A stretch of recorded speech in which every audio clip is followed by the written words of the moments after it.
All right, let's talk about something that feels totally normal, but is actually on the brink of a massive shakeup, getting a package delivered.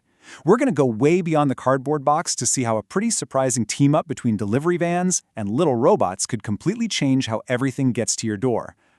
Seriously, think about the last thing you ordered online. You click, and a day or two later, poof, it just shows up. It feels like magic, right?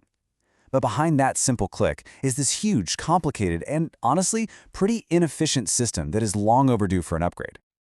So, at the very heart of this whole delivery puzzle is what the pros call the last mile problem. That's the final, critical hop from a local warehouse to your front step. It might be the shortest part of the journey, but believe me, it is by far the most expensive and the most polluting part of the entire trip. The way we do it now is basically an old-school milk round. I mean, that's the analogy used in the research we're looking at. Every single day, a van zigzags through a neighborhood making 30, 40, sometimes even 60 separate stops. It's a model that really hasn't changed in forever, and it's cracking under the pressure of all our online shopping. But get this. Here's where the real inefficiency is hiding. And it's not what you'd think. It's not the driving. Research shows that up to 80% of a driver's time is spent outside the van. Parking, walking to the door, finding the right apartment, walking back. The van just sits there, acting like a really expensive, gas-guzzling locker on wheels. And this has a massive environmental cost. You see those giant semi-trucks on the highway? They move almost everything, like 98% of all goods. But it's that fleet of smaller delivery vans, which has doubled in the last 20 years, that's the real issue.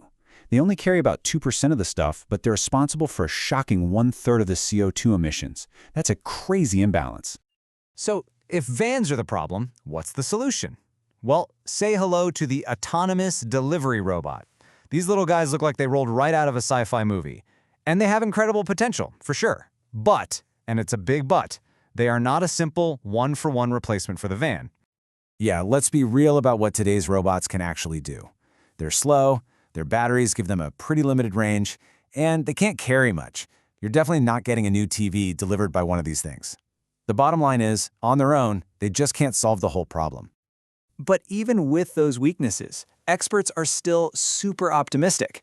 I mean, this quote from a 2024 paper says it all. These sidewalk robots are still seen as the most promising new tech out there. So the challenge isn't if we should use them, but how we can use them in a smarter way. And that right there leads us to the big idea from a Swedish research project called Helsing-Bodekea. They realized it's not about vans versus robots. It's about creating a partnership that builds a whole new kind of delivery system. Okay, first thing, forget any sci-fi image you have of a giant mothership van deploying a swarm of robots. That's an older idea and it's just not that efficient. This new model is called the community robot concept. Basically, the robots are stationed permanently in one specific neighborhood. They live where they work. So here's how this elegant new system works. Step 1, a van drives into the zone. Step 2, the driver makes just a few stops for the big, heavy packages. That's only about 30% of the load. Step 3, the driver meets up with the local robots and restocks them with all the smaller parcels for that area, maybe even swaps a battery. And then, Step 4, the robots just fan out and handle all those time-consuming door-to-door deliveries on their own. The van becomes a mobile hub, and the driver becomes a robot fleet manager. And a huge financial win here is that this model gets rid of the need for those super expensive urban micro-hubs. Those small city warehouses? They can make up almost 3/4 of the total cost. Here, the van becomes the hub, which just wipes that massive expense right off the books. Okay, so the concept is clever, no doubt. But does it actually work in the real world? The researchers ran super detailed simulations to find out. And the results? Well, they're nothing short of transformative. Let's start with the bottom line, money. This van and robot team-up could cut operational costs by as much as 57%. In the logistics world where the profit margins are paper-thin, a number like that is absolutely revolutionary.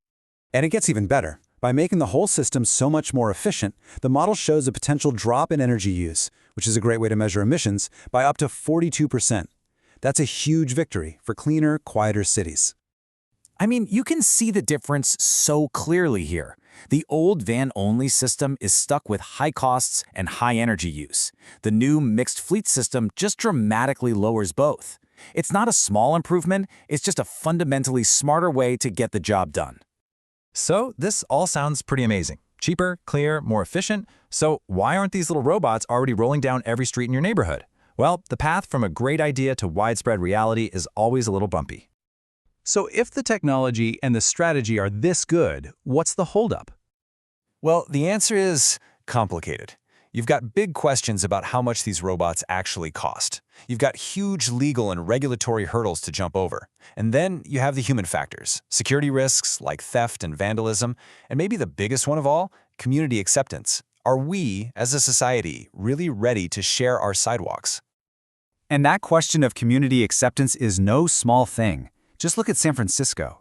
A whole coalition of pedestrian advocates and residents organized so effectively against delivery robots that the city created regulations that were so tough, not a single company even bothered to apply for a permit. Public opinion can be the ultimate roadblock. Okay, let's bring this all together. What's the final takeaway from all this research, and what could it really mean for the future of your own deliveries? The future of delivery, it turns out, isn't a robot takeover. It's hybrid. It's all about specialization. Vans are going to do what they're good at, moving heavy things over long distances. And robots will take over the task they were born for, efficient, low-cost, door-to-door deliveries. And you probably won't see this roll out in a crowded city center first. The research points to suburban communities as the perfect launchpad. They have enough packages to make it efficient, but less sidewalk congestion, and probably a community that's more open to giving it a shot. So this hybrid model gives us a clear, data-backed path to a future that's cheaper, cleaner, and a whole lot smarter. The tech puzzle is being solved. The final piece is just navigating all the very human challenges. So the next time you hear a delivery van pull up, ask yourself, is the quiet hum of a little robot that far behind?